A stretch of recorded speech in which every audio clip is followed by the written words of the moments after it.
오늘 6.25 기념주일로 우리가 예배를 드립니다. 우리만이 아닌 이 땅의 많은 교회들이 오늘 6.25 기념주일로 예배를 드릴 것입니다.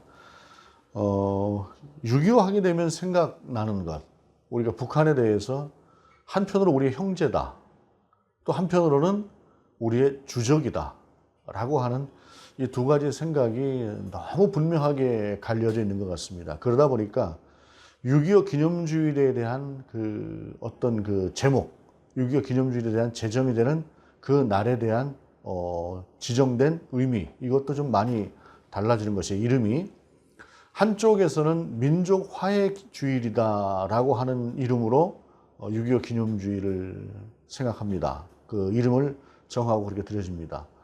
민족 화해 주일이라고 하면은 저런 말씀이 생각나죠. 야곱이 야복 강가에서 기도하고 돌아와서 자기가 지은 죄가 있으니까 형님을 어떻게 볼 것인가 했을 때에 그 에서와 화해했던 그러한 장면.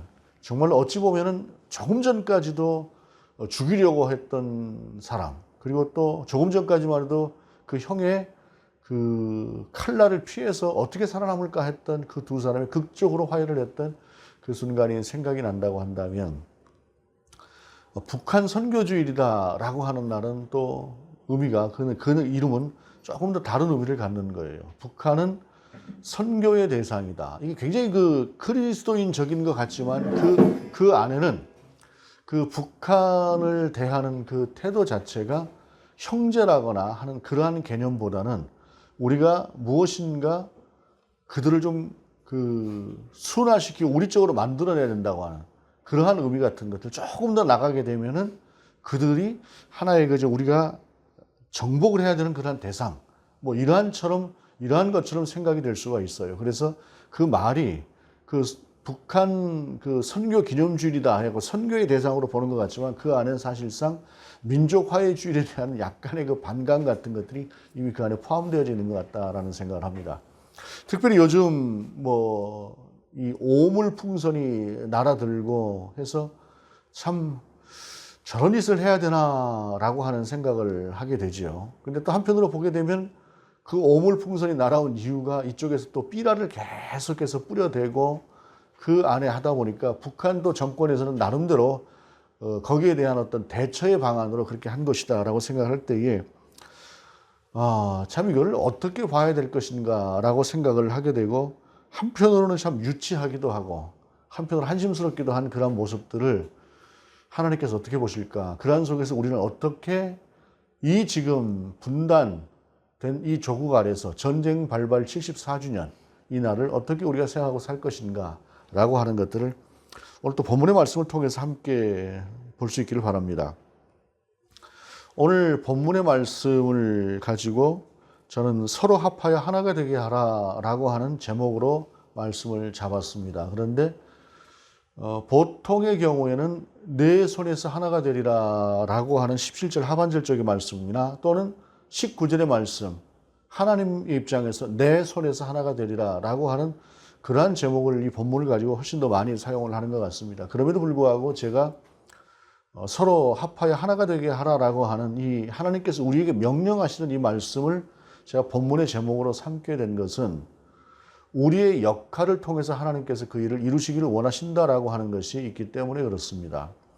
하나님께서 당신의 강권적인 힘으로 분명히 하실 수 있죠. 그런데 그 하심에는 분명히 무엇이 포함되느냐?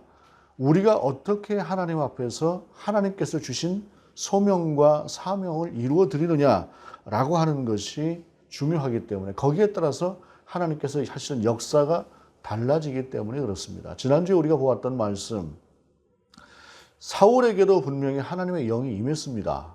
하나님의 영, 성령이 임했습니다. 그러나 하나님의 영이 임했던 사울의 그 삶과 다윗에게 하나님의 영이 임했던 다윗의 삶은 달라요. 그날 우리가 보았던 본문에서 분명히 다윗에게는 지속적으로 하나님의 영이 임했다라고 이야기를 하고 있는데, 그러면은 하나님께서 사울에게 주신 그 영은 일시적이고 단회적이고 다윗에게 부어주신 영은 영속적인 것인가? 그것은 아니라는 이야기죠. 하나님께서 무엇인가를 결정을 해놓고 보신다 라고 하는 것은 사실은 우리가 장로교의 예정교리에 의해서 자꾸 우리는 그런 쪽으로 보기를 원합니다만은, 그러나 그 예정의 교리라고 하는 것은 우리가 하나님의 어떤 크신 능력과 섭리의 과정에서 결과적으로 그럴 것이다라고 하는 것이지, 우리는 그 과정에 대해서는 사실상 이러쿵저러쿵 할 수 있는 입장은 아닌 것이에요. 하나님의 역사 가운데서 분명히 우리는 우리 가운데 명하신 그 명을 따라서 살아내는 삶을 하나님께서 사용하시고 그 삶 가운데 하나님께서 우리를 인도하시는 것이죠. 그러므로 사울에게 부어진 영과 다윗에게 부어진 영이 다른 것이 아니고, 그것이 어떤 등급이 있는 것이 아니라 다윗의 삶은 성령의 인도하심을 따라서 끝까지 순종함으로 살아낸 사람이고, 사울은 그렇지가 않고 그 안에서 자기의 생각대로 살아낸 삶이었기 때문에 그것이 그렇게 달라졌다라고 하는 것이 분명하다라고 하는 사실입니다. 그러므로 저는 오늘 본문 속에서 이 말씀을 주신 하나님께서 에스겔에게 이 말씀을 주신 그 이유가 에스겔에게 주신 그 소명이라고 하는 관점에서 우리가 이 말씀을 보는 것이 분명히 더 옳다라고 하는 그러한 믿음으로 여러분과 함께 이 말씀을 나누기를 원하는 것입니다. 15절에 보게 되면 여호와의 말씀이 또 내게 임하여 이르시되 라고 말씀하고 있습니다. 여호와의 말씀이 또 내게 임했다라고 하는 것은 그 이전에 무엇인가 임했다는 말인데, 그것은 어떤 말씀이냐? 우리가 너무도 잘 알고 있는 말씀이죠. 에스겔서 37장에 있는 하나님의 영이 에스겔을 특별한 권능으로 데리고 한 골짜기로 가시죠. 그리고 골짜기에 갔을 때 그 골짜기에는 무수한 해골들이 있었습니다. 무수한 해골들이 있을 때에 에스겔을 향해서 하나님께서 물으셨습니다. 인자야, 이 뼈들이 능히 살겠느냐? 라고 하나님께서 말씀하셨을 때에 에스겔은 거기에 어떻게 대답을 합니까? 하나님께서 아시지요 라고 말씀을 아릅니다. 그럴 때 하나님께서 너는 저 뼈들에게 대언하라 라고 합니다. 그래서 그 뼈들에게 대언했을 때에 그 뼈들에 힘줄이 붙고 살이 붙고 가죽이 붙어서 사람의 모양을 다 이루었습니다. 다 이루었을 때 하나님께서 다시 너는 이 뼈들에게 저에게 명하여 이르기를 생기야 그 속에 들어가라 라고 명하라라고 말씀하시죠. 그때 사람의 모양은 갖췄으나 생기는 없는 그들에게 에스겔이 명령했을 때 그 안에 생기가 들어가서 온전한 사람이 됩니다. 그리고 그것을 보이신 후에 에스겔을 이제 하나님께서 이 말씀을 에스겔에게 주셨다라는 것입니다. 그 후에 이 말씀을 주셨다라고 하는 것이 대단히 중요한 의미를 갖습니다.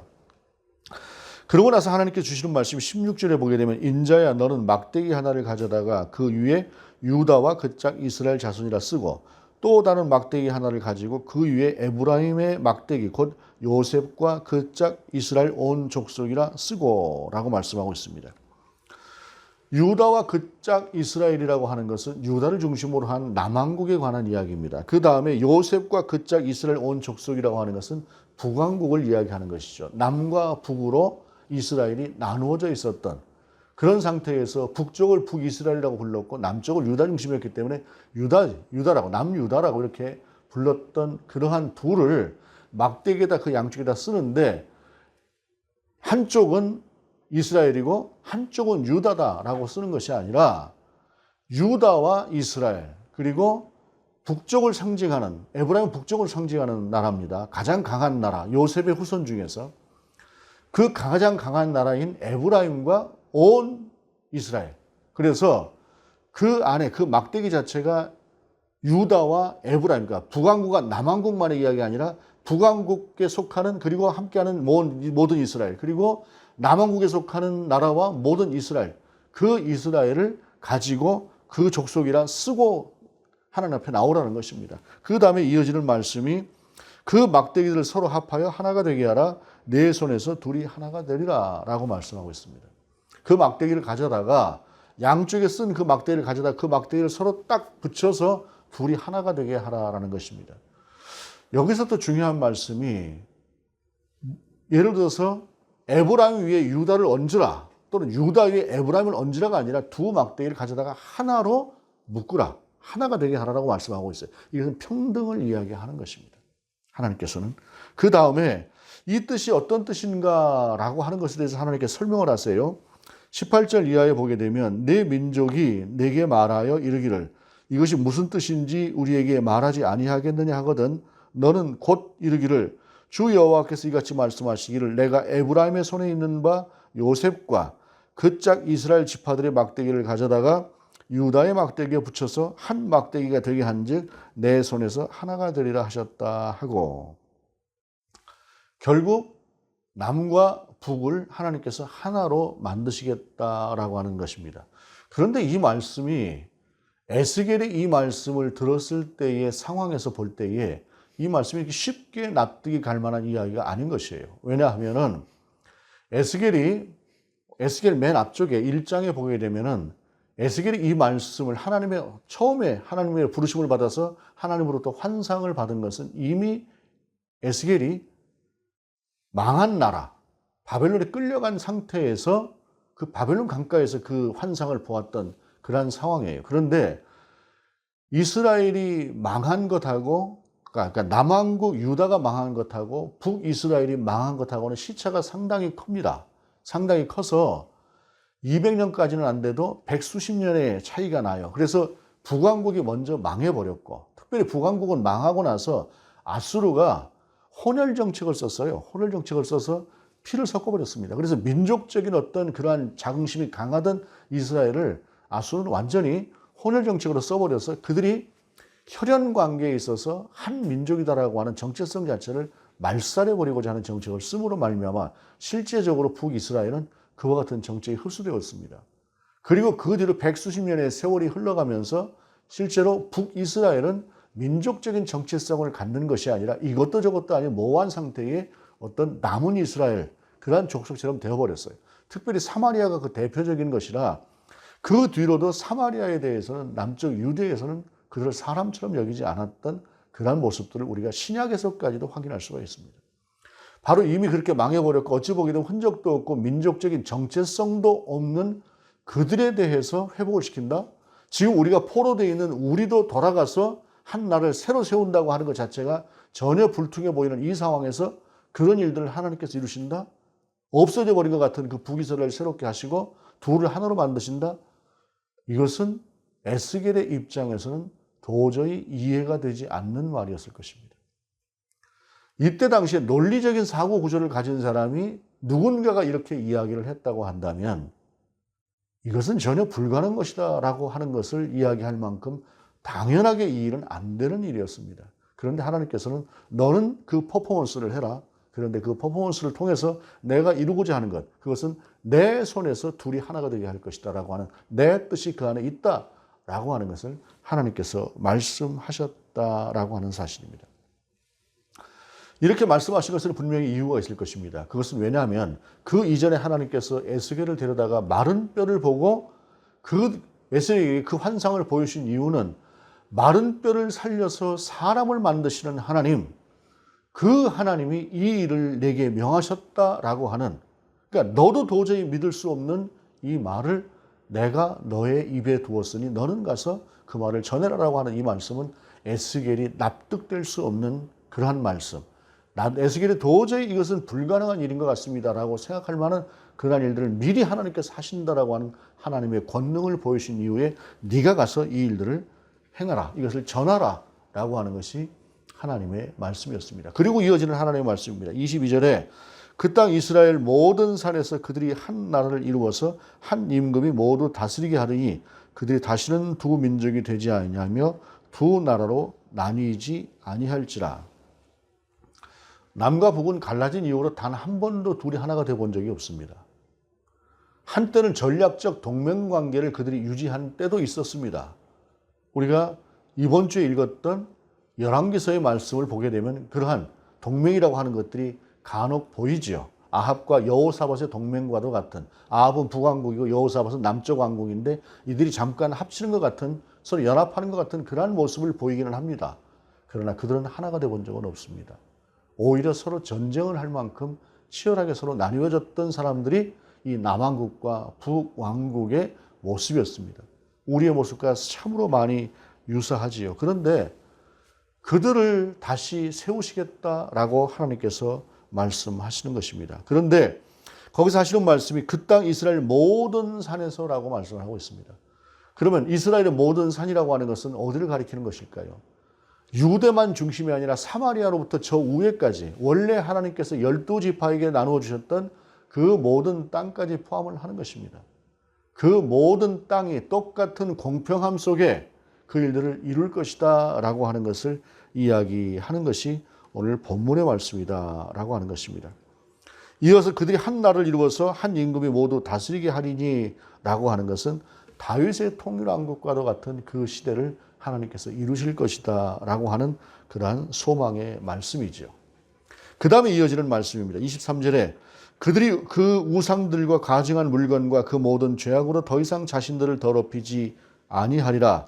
내가 그들을 그 범죄한 모든 처소에서 구원하여 정결하게 한즉 그들은 내 백성이 되고 나는 그들의 하나님이 되리라. 앞으로 이렇게 될 것이다 라고 하는 것을 하나님께서 말씀하시는데, 여러분, 저는 이 말씀을 계속해서 읽으면서 이것은 그렇게 될 것이다 라고 하는 것이 아니라 그렇게 되었으면 좋겠다라고 하는 하나님의 소망이 담긴 말씀이다 라고 읽었습니다.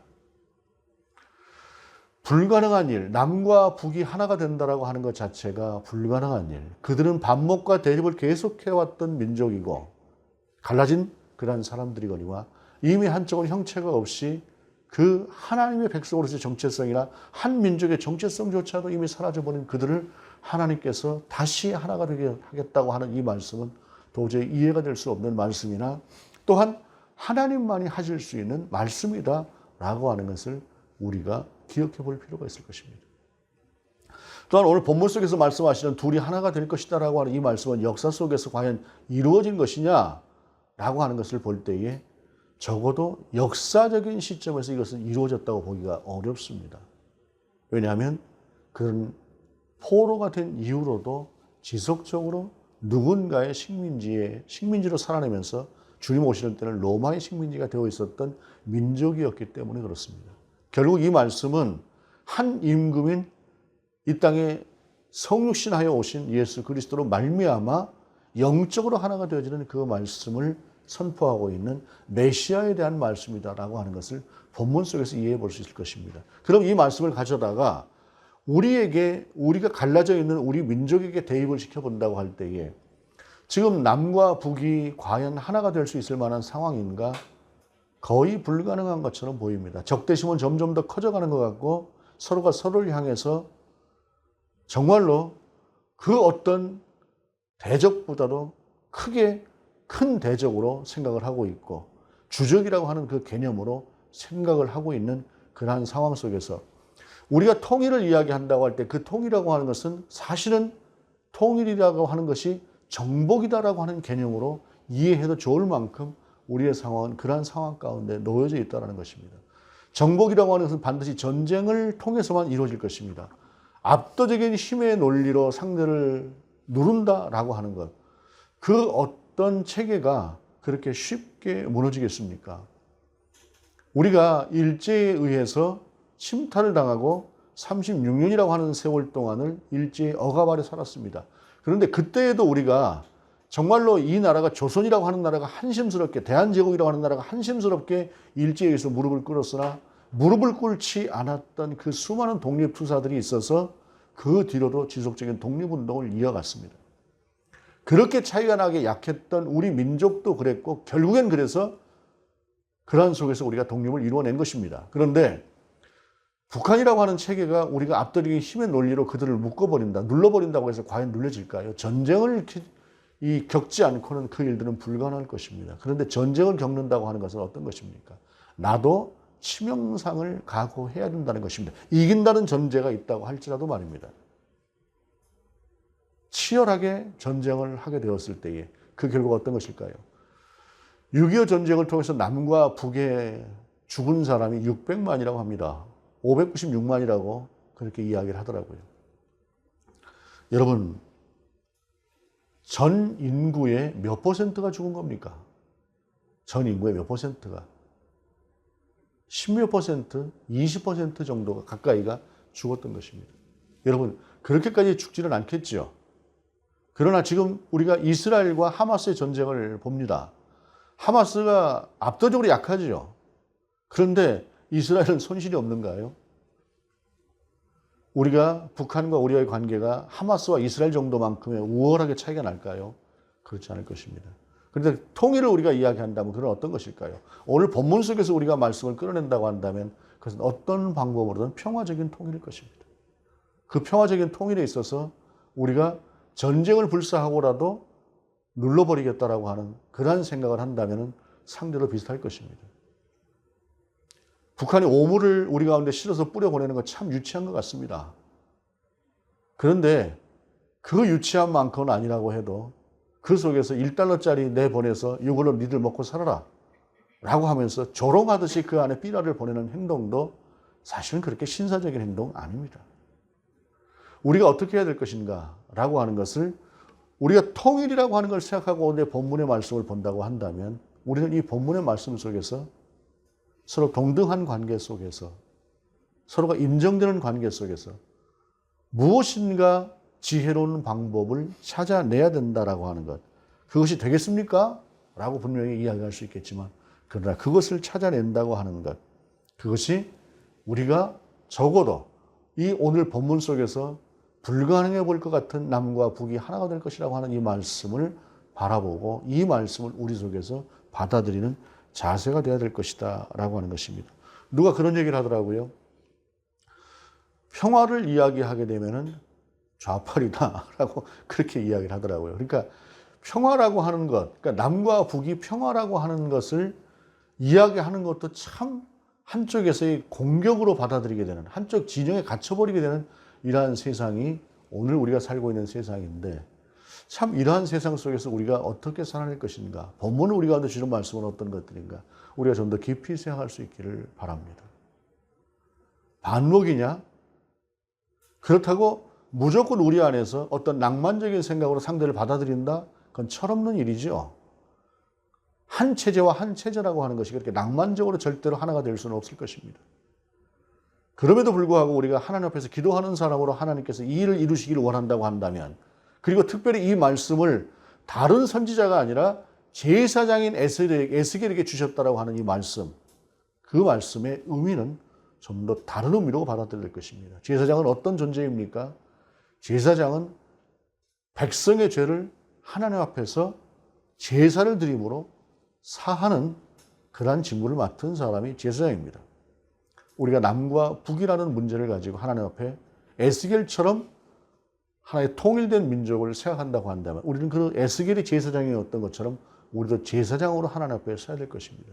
그 제사장은 모든 것을 내려놓고 하나님이 원하시는 방법대로 하나님의 뜻을 따라 순종하여 하나님 앞에 제사를 올려드리고 하나님과 사람의 화해를 이루고 평화를 이루고 죄를 씻는 역할을 하는 것이 제사장이다라고 하는 것을 생각할 때에 답이 나올 수 없는 문제이나 적어도 우리가 하나님 앞에서 우리의 자세라고 하는 것은 어떤 것이어야 될 것인가 라고 하는 것은 오늘의 말씀을 통해서 분명하게 주어질 것입니다.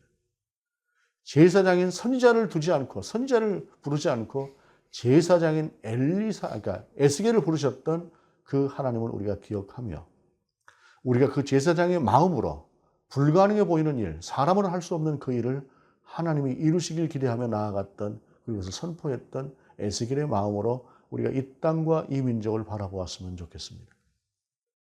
이스라엘이 타락했던 북이스라엘이 아무리 타락했다고 할지라도 그들만큼 타락은 아닐지라도 남유다도 못지않게 타락했기 때문에 하나님께서 남유다를 멸하셨다고 하는 사실도 기억할 일입니다.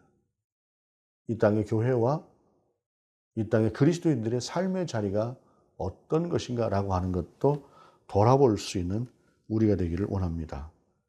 좀 더 깊은 성찰과 기도로 진정 하나님의 뜻은 어디에 있는가를 우리가 하나님 앞에서 여쭙고 한 걸음 한 걸음씩 하나님이 주신 지혜를 모을 수 있는, 그리고 그 하나님의 뜻을 이루어달라고 기도할 수 있는 우리가 될 수 있기를 원합니다. 우리가 하나님 앞에 무엇인가를 주세요 주세요라고 하는 것은 요청이고 어떤 면에서 보일 때는 하나님의 뜻과는 전혀 다른 것이 될 수도 있을 것입니다. 먼저 하나님의 뜻이 무엇인가 하는 것을 내 생각을 내려놓고 여쭙는 우리의 자세, 그리고 그것이 바로 에스겔, 제사장이었던 에스겔의 자세일 것이라고 믿습니다. 그렇게 하나님 앞에 설 수 있는 저와 여러분 될 수 있기를 원합니다. 기도하시겠습니다. 존귀하신 주님, 이 땅에